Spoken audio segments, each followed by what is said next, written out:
ನಮಸ್ಕಾರ ವೀಕ್ಷಕರೇ ಭೂಮಿಯ ಮೇಲೆ ಕೆಲವೊಂದಿಷ್ಟು ಜಾಗಗಳಿವೆ. ಅಲ್ಲಿ ವಿಜ್ಞಾನ ಸೋಲತೆ, ನಂಬಿಕೆ ಗೆಲ್ಲತೆ. ಅಂತಹ ವಿಸ್ಮಯಕಾರಿ ಜಾಗಗಳಲ್ಲಿ ಒಡಿಶಾದ ಪುರಿ ಜಗನ್ನಾಥ ದೇವಾಲಯವು ಕೂಡ ಒಂದು. ಸಾವಿರಾರು ವರ್ಷಗಳಿಂದ ಈ ದೇವಾಲಯದ ಬಗ್ಗೆ ಒಂದು ನಂಬಿಕೆಯಿತ್ತು, ಒಂದು ಪವಾಡ ನಡೆದುಕೊಂಡು ಬಂದಿತ್ತು. ಅದೇನು ಅಂದ್ರೆ, ಈ ದೇವಾಲಯದ ಮುಖ್ಯ ಗೋಪುರದ ಮೇಲೆ, ಅಂದರೆ ಈ ಬೃಹತ್ ನೀಲಿ ಚಕ್ರದ ಮೇಲೆ ಯಾವತ್ತೂ ಪಕ್ಷಿಗಳು ಹಾರಾಡೋದಿಲ್ಲ, ಯಾವತ್ತೂ ವಿಮಾನಗಳು ಹಾರಾಡೋದಿಲ್ಲ, ಪಕ್ಷಿಗಳು ಯಾವತ್ತೂ ರೆಕ್ಕೆ ಬಿಚ್ಚೋದಿಲ್ಲ. ಅರ್ಥಾತ್ ಈ ಗೋಪುರದ ಮೇಲೆ ಯಾವತ್ತೂ ಯಾವುದೇ ಸೂಕ್ಷ್ಮ ಜೀವಿಯೂ ಕೂಡ ಹಾರಾಡೋದಿಲ್ಲ. ಇದು ಬ್ರಹ್ಮಾಂಡದ ನಿಯಮ ಅಂತ ನಂಬಲಾಗಿತ್ತು. ಆದ್ರೆ ಇತ್ತೀಚೆಗೆ ಕಲಿಯುಗ ಅಂತ್ಯದ ಕಾಲ ಸಮೀಪಿಸ್ತಾ ಇದೆಯಾ, ಈ ಬೃಹದಾಕಾರದ ನೀಲಿ ಚಕ್ರದ ಗೋಪುರದ ಮೇಲೆ ಪಕ್ಷಿಗಳು ಹಾರಾಟ ಮಾಡಿವೆ. ಹೌದು ವೀಕ್ಷಕರೇ, 1000 ವರ್ಷಗಳವರೆಗೆ ನಂಬಿಕೊಂಡು ಬಂದಿದ್ದ ಈ ನಿಯಮ ಈಗ ಮುರಿದು ಬಿದ್ದಿದ್ಯಾ? ಹೌದು ವೀಕ್ಷಕರೇ, ಇತ್ತೀಚಿನ ದಿನಗಳಲ್ಲಿ ಸೋಷಿಯಲ್ ಮೀಡಿಯಾದಲ್ಲಿ ಹರಿದಾಡ್ತಾ ಇರುವ ವಿಡಿಯೋಗಳು, ಫೋಟೋಗಳು ಇಡೀ ಜಗತ್ತನ್ನೇ ಬೆಚ್ಚಿ ಬೀಳಿಸಿವೆ. ಜಗನ್ನಾಥನ ಶಿಖರದ ಮೇಲೆ, ಆ ಪವಿತ್ರ ಸುದರ್ಶನ ಚಕ್ರದ ಮೇಲೆ ಹದ್ದುಗಳು ಕುಳಿತುಕೊಳ್ತಿವೆ. ಪಕ್ಷಿಗಳ ಹಿಂಡೆ ಅಲ್ಲಿ ಸುಳಿದಾಡ್ತಾ ಇದೆ. 4 ರಿಂದ 5 ಸುತ್ತು ಪಕ್ಷಿಗಳ ಹಿಂಡು ಪ್ರದಕ್ಷಿಣೆ ಹಾಕಿದೆ. ಇದನ್ನ ನೋಡಿದ ಸಾಮಾನ್ಯ ಜನರು, ಇದೇನೋ ಪಕ್ಷಿಯಲ್ವಾ, ಕೂತ್ರೆ ಏನಾಯ್ತು ಅಂತ ಹೇಳಬಹುದು. ಆದ್ರೆ ಶಾಸ್ತ್ರ ಬಲ್ಲವರು, ಭವಿಷ್ಯಮಾಲಿಕ ಓದಿದವರು ಮಾತ್ರ ನಡುಗುತ್ತಿದ್ದಾರೆ. ಯಾಕಂದ್ರೆ 600 ವರ್ಷಗಳ ಹಿಂದೆಯೇ ಸಂತ ಅಚ್ಯುತಾನಂದ ದಾಸರು ಬರೆದಿಟ್ಟಿರುವ ಭವಿಷ್ಯಮಾಲಿಕಾ ಗ್ರಂಥದಲ್ಲಿ ಒಂದು ಭಯಾನಕ ಅಚ್ಚರಿಯ ಕಾಲಜ್ಞಾನವನ್ನ ಬರೆದಿಟ್ಟಿದ್ದಾರೆ. ಯಾವಾಗ ನೀಲಚಕ್ರದ ಮೇಲೆ ಪಕ್ಷಿಗಳು ಕುಳಿತುಕೊಳ್ತಾವೋ, ಯಾವಾಗ ದೇವಾಲಯದ ಕಲ್ಲುಗಳು ಉದುರೋದಕ್ಕೆ ಶುರುವಾಗ್ತಾವೋ, ಯಾವಾಗ ಬೃಹದಾಕಾರದ ಗೋಪುರದ ಮೇಲಿನ ಬೆಂಕಿ ಉಗುಳೋದಕ್ಕೆ ಶುರುವಾಗತ್ತೋ, ಆಗ ತಿಳಿಯಿರಿ, ಕಲಿಯುಗದ ಅಂತ್ಯದ ಆರಂಭ, ಮಹಾ ವಿನಾಶದ ಸಮಯ ಹತ್ತಿರವಾಗಿದೆಯಂತ ಹೀಗೆ ಭವಿಷ್ಯಮಾಲಿಕದಲ್ಲಿ ಬರೆದಿಟ್ಟಿದ್ದಾರೆ. ಹಾಗಾದ್ರೆ ನಿಜವಾಗ್ಲೂ 2026ಕ್ಕೆ ಜಗತ್ತು ಅಂತ್ಯವಾಗುತ್ತಾ? ಪುರಿ ಜಗನ್ನಾಥ ಮಂದಿರದಲ್ಲಿ ನಡೀತಾ ಇರುವ ಈ ಅಶುಭ ಘಟನೆಗಳು ಮುಂಬರೋ ಯುದ್ಧ, ಪ್ರವಾಹ ಮತ್ತು ಅನಾಹುತಗಳ ಮುನ್ಸೂಚನೆಯ? ಇಂದಿನ ವಿಡಿಯೋದಲ್ಲಿ ನಾವು ಭವಿಷ್ಯಮಾಲಿಕಾದ ರಹಸ್ಯ ಪುಟಗಳನ್ನ ತೆರೆಯಲಿದ್ದೇವೆ. ಎದೆ ಗಟ್ಟಿ ಮಾಡಿಕೊಂಡು ಈ ವಿಡಿಯೋವನ್ನ ಪೂರ್ತಿಯಾಗಿ ನೋಡಿ. ಈ ಪುರಿ ಜಗನ್ನಾಥ ದೇವಾಲಯದ ಬಗ್ಗೆ, ದೇವಾಲಯದ ಗೋಪುರದ ಬಗ್ಗೆ ನಿಮ್ಮ ಅನಿಸಿಕೆ ಏನು? ಜೊತೆಗೆ ಸಾವಿರಾರು ವರ್ಷಗಳಿಂದ ನಡೆದುಕೊಂಡು ಬಂದಿರುವಂತಹ ಈ ನಿಯಮ ಈಗ ಯಾಕೆ ಬದಲಾಗ್ತಾ ಇದೆ? ಕಲಿಯುಗದಲ್ಲಿ ಪಾಪಕರ್ಮಗಳು ಹೆಚ್ಚಾಗ್ತಾ ಇದ್ದವ? ಅನ್ಯಾಯ ತಾಂಡವವಾಡ್ತಾ ಇದೆಯಾ? ನಿಮಗೇನನ್ಸತ್ತೆ? ಕಮೆಂಟ್ ಮೂಲಕ ತಿಳಿಸಿ. ಬನ್ನಿ ವಿಡಿಯೋವನ್ನ ಶುರು ಮಾಡೋಣ.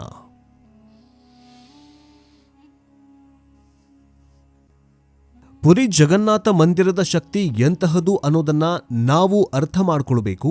ಇದು ಕೇವಲ ಕಲ್ಲು ಮಣ್ಣಿನ ಕಟ್ಟಡವಲ್ಲ, ಇದು ಸಾಕ್ಷಾತ್ ವೈಕುಂಠ.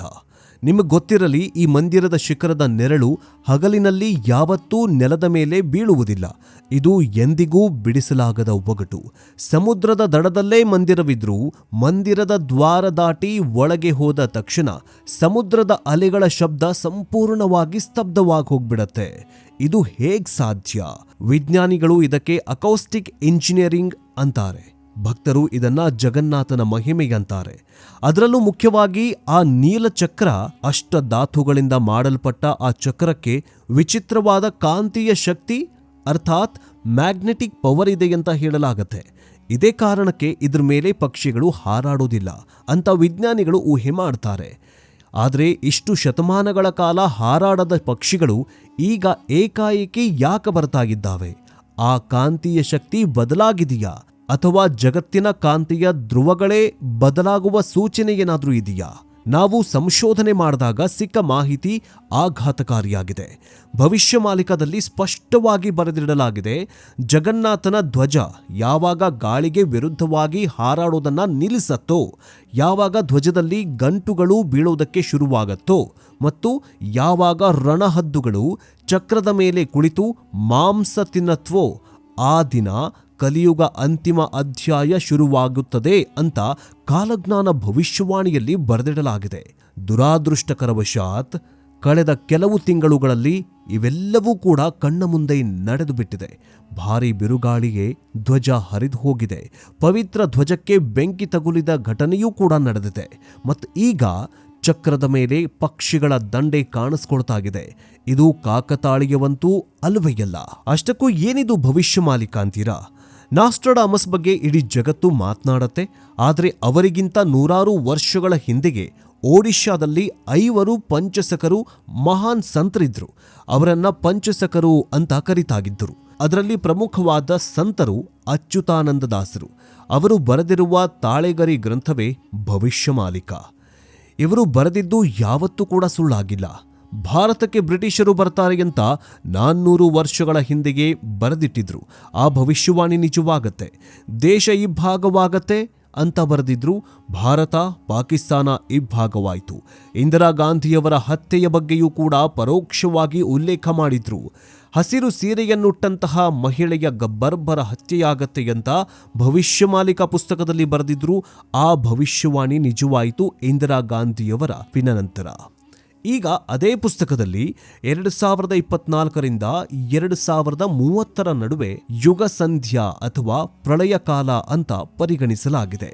ಅದರಲ್ಲಿ 2026 ಅತ್ಯಂತ ನಿರ್ಣಾಯಕ ವರ್ಷ ಅಂತ ಉಲ್ಲೇಖ ಮಾಡಲಾಗಿದೆ. ಭವಿಷ್ಯಮಾಲಿಕ ಹೇಳುವ ಪ್ರಕಾರ ಶನಿ ಕುಂಭರಾಶಿಗೆ ಪ್ರವೇಶಿಸಿದ ನಂತರ ಜಗತ್ತಲ್ಲಿ ಅಲ್ಲೋಲ ಕಲ್ಲೋಲ ಶುರುವಾಗತ್ತೆ. ಸದ್ಯ ಶನಿ ಕುಂಭರಾಶಿಯಲ್ಲೇ ಇದ್ದಾನೆ ಮತ್ತು 2025 ನಂತರ ಮೀನರಾಶಿಗೆ ಹೋಗ್ತಾನೆ. ಇದು ವಿನಾಶದ ಸಂಕೇತ ಅಂತ ಭವಿಷ್ಯಮಾಲಿಕ ಪುಸ್ತಕದಲ್ಲಿ ಬರೆದಿಡಲಾಗಿದೆ. ಭವಿಷ್ಯಮಾಲಿಕದಲ್ಲಿ ಬರೆದಿರುವ ಒಂದು ಸಾಲು ಹೀಗಿದೆ: ಆಕಾಶದಲ್ಲಿ 2 ಸೂರ್ಯರು ಕಂಡಂತೆ ಭಾಸವಾಗುತ್ತದೆ. ಇದರರ್ಥ ಅಣುಬಾಂಬ್ ಸ್ಫೋಟಿಸಬಹುದೇ ಅಥವಾ ಉಲ್ಕಾಪಾತವಾಗಿರಬಹುದೇ? ಯೋಚನೆ ಮಾಡಿ.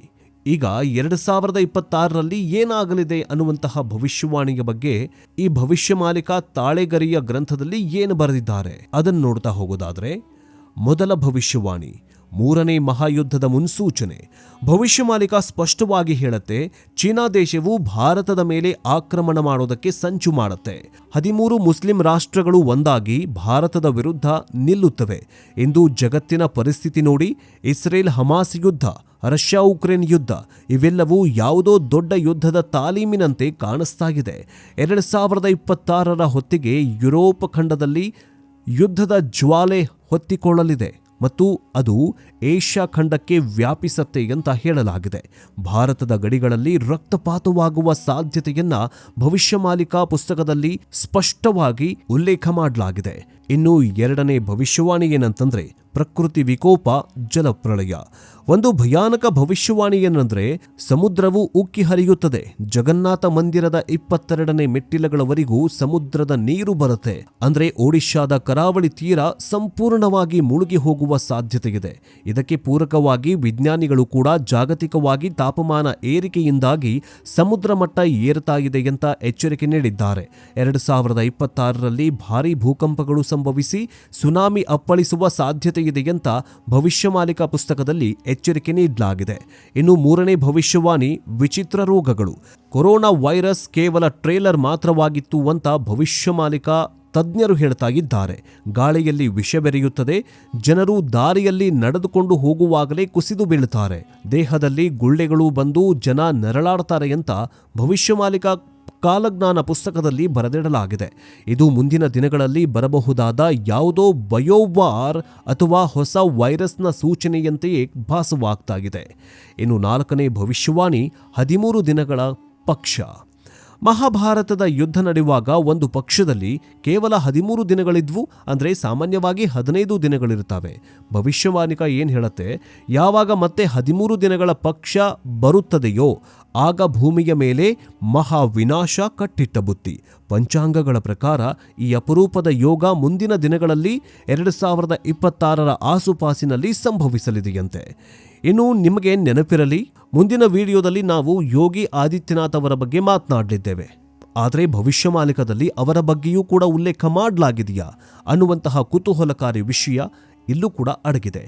ಭವಿಷ್ಯಮಾಲಿಕಾ ಪುಸ್ತಕದಲ್ಲಿ ಒಂದು ಮಾತನ್ನ ಉಲ್ಲೇಖ ಮಾಡಲಾಗಿದೆ. ಉತ್ತರ ದಿಕ್ಕಿನಿಂದ ಒಬ್ಬ ಯೋಗಿ ಅಥವಾ ಸನ್ಯಾಸಿ ರಾಜನಾಗಿ ಬರ್ತಾನೆ. ಆತ ಧರ್ಮ ಸಂಸ್ಥಾಪನೆ ಮಾಡ್ತಾನೆ. ಅವನ ಆಡಳಿತದಲ್ಲಿ ದೇಶವು ಬಲಿಷ್ಠವಾಗುತ್ತದೆ ಮತ್ತು ಶತ್ರುಗಳ ಸಂಹಾರವಾಗುತ್ತದೆ ಅಂತ ಬರೆದಿಡಲಾಗಿದೆ. ಅನೇಕ ಸಂಶೋಧಕರು ಈ ಭವಿಷ್ಯವಾಣಿಯನ್ನ ಮುಂದಿನ ಉತ್ತರ ಪ್ರದೇಶದ ಮುಖ್ಯಮಂತ್ರಿ ಯೋಗಿ ಆದಿತ್ಯನಾಥ್ ಅವರಿಗೆ ಹೋಲಿಕೆ ಮಾಡ್ತಾ ಇದ್ದಾರೆ. ಮಾಲಿಕ ಹೇಳುವ ಪ್ರಕಾರ ಕಲಿಯುಗದ ಅಂತ್ಯದಲ್ಲಿ ಭಾರತವನ್ನ ಒಬ್ಬ ಚಕ್ರವರ್ತಿ ಆಳ್ತಾನೆ. ಆತ ಅಯೋಧ್ಯೆ ಮತ್ತು ಕಾಶಿಯನ್ನ ಉದ್ಧಾರ ಮಾಡ್ತಾನೆ. ಇದು ಈಗಾಗಲೇ ನಡೆದಿದೆ ಅಂತ ಹೇಳಲಾಗ್ತಿದೆ. ಇದೀಗಾಗಲೇ ನಡೆದಿದೆಯಲ್ವಾ? ಆತ ಯುದ್ಧದ ಸಮಯದಲ್ಲಿ ಭಾರತವನ್ನ ಮುನ್ನಡೆಸ್ತಾನೆ. 2026 ನಂತರ ಭಾರತದ ರಾಜಕೀಯದಲ್ಲಿ ಅಮೂಲಾಗ್ರ ಬದಲಾವಣೆಗಳಾಗಲಿವೆ. ಪ್ರಸ್ತುತ ಪ್ರಧಾನಿ ನರೇಂದ್ರ ಮೋದಿ ಅವರ ನಂತರ ದೇಶದ ಚುಕ್ಕಾಣಿ ಹಿಡಿಯುವ ಆ ಸನ್ಯಾಸಿ ಯಾರು ಎಂಬ ಪ್ರಶ್ನೆ ಭವಿಷ್ಯ ಮಾಲಿಕದಲ್ಲಿ ಪರೋಕ್ಷವಾಗಿ ಉತ್ತರವನ್ನ ನೀಡಲಾಗಿದೆ. ಆ ನಾಯಕ ಕಠಿಣ ನಿರ್ಧಾರಗಳನ್ನ ತೆಗೆದುಕೊಳ್ಳುತ್ತಾನೆ ಮತ್ತು ಹಿಂದೂ ಧರ್ಮವನ್ನ ಜಗತ್ತಿನಾದ್ಯಂತ ಪಸರಿಸುತ್ತಾನೆ ಅಂತ ಹೇಳಲಾಗಿದೆ. ಯೋಗಿ ಆದಿತ್ಯನಾಥ್ ಅವರ ಈಗಿನ ನಡೆಗಳು, ಅವರು ಮುಂದಿನ ಪ್ರಧಾನಿಯಾಗುವ ಮತ್ತು ಮಾಲಿಕದಲ್ಲಿ ಹೇಳಿರುವಂತಹ ಆ ಧರ್ಮ ರಕ್ಷಕನಾಗುವ ಎಲ್ಲಾ ಲಕ್ಷಣಗಳನ್ನು ತೋರಿಸಲಾಗ್ತಾ ಇದೆ. ಜಗತ್ತು ಯುದ್ಧದಲ್ಲಿ ಮುಳುಗಿದಾಗ ಭಾರತ ಮಾತ್ರ ವಿಶ್ವಗುರುವಾಗಿ ಎದ್ದು ನಿಲ್ಲುತ್ತೆ. ಇದಕ್ಕೆ ಕಾರಣ ಇಂತಹ ಪ್ರಬಲ ನಾಯಕತ್ವ ಮಾತ್ರ. ಇಷ್ಟೆಲ್ಲ ವಿನಾಶ, ಯುದ್ಧ, ರೋಗಗಳ ಮಾತು ಕೇಳಿ ನಿಮಗೆ ಭಯ ಆಗಿರಬಹುದು. ಆದರೆ ಮಾಲಿಕ ಕೇವಲ ಭಯಪಡಿಸುವುದಲ್ಲ, ಇದರ ಭರವಸೆಯನ್ನು ಕೂಡ ನೀಡುತ್ತೆ. ಈ ಎಲ್ಲ ಅನಾಹುತಗಳ ನಂತರ ಸತ್ಯಯುಗ ಆರಂಭವಾಗತ್ತೆ. ಪುರಾಣಗಳ ಪ್ರಕಾರ ಮಹಾವಿಷ್ಣುವು ಕಲ್ಕಿ ಅವತಾರವನ್ನ ತಾಳಿ ದುಷ್ಟರನ್ನ ಸಂಹಾರ ಮಾಡುತ್ತಾನೆ. ಮಾಲಿಕ ಹೇಳುವ ಪ್ರಕಾರ ಒಡಿಶಾದ ಜಾಜ್ಪುರದಲ್ಲಿ ಅಥವಾ ಸಂಬಲ್ಪುರದಲ್ಲಿ ಕಲ್ಕಿಯ ಆಗಮನದ ಸೂಚನೆಗಳು ಸಿಗಲಿವೆಯಂತೆ. ಪುರಿ ಜಗನ್ನಾಥ ಮಂದಿರದ ರತ್ನ ವೇದಿಕೆಯ ಕೆಳಗೆ ಬಚ್ಚಿಡಲಾಗಿರುವ ರಹಸ್ಯ ಸಂಪತ್ತು ಹೊರಬರುತ್ತದೆ. ಅದು ಜಗತ್ತಿನ ಕಲ್ಯಾಣಕ್ಕಾಗಿ ಬಳಕೆಯಾಗುತ್ತದೆ. ಭಾರತ ಜಗತ್ತಿನ ಅತ್ಯಂತ ಶ್ರೀಮಂತ ಮತ್ತು ಶಕ್ತಿಶಾಲಿ ರಾಷ್ಟ್ರವಾಗಲಿದೆ. ಆದರೆ ಅದಕ್ಕೂ ಮುನ್ನ ನಾವು ಬೆಂಕಿಯ ಪರೀಕ್ಷೆಯನ್ನ ಎದುರಿಸಬೇಕಾಗಿದೆ. ಆ ಪರೀಕ್ಷೆಯೇ 2026ರಿಂದ 2029ರವರೆಗಿನ ಕಾಲಘಟ್ಟ. ಕೊನೆಯದಾಗಿ ಪುರಿ ಜಗನ್ನಾಥ ದೇವಾಲಯದ ಮೇಲೆ ಕುಳಿತಿರುವ ಪಕ್ಷಿಗಳು ನಮಗೆ ಏನು ಹೇಳುತ್ತವೆ? ಅವು ಹೇಳ್ತಾ ಇವೆ, ಮನುಷ್ಯನೇ ಎಚ್ಚರಗೊಳ್ಳು, ಪ್ರಕೃತಿಯನ್ನು ಹಾಳು ಮಾಡಿದ್ದಕ್ಕೆ ಪ್ರಾಯಶ್ಚಿತ ಅನುಭವಿಸುವ ಕಾಲ ಬಂದಿದೆ. ನಾವು ಭಯಪಡಬೇಕಾಗಿಲ್ಲ, ಆದರೆ ಎಚ್ಚರದಿಂದಿರಬೇಕು.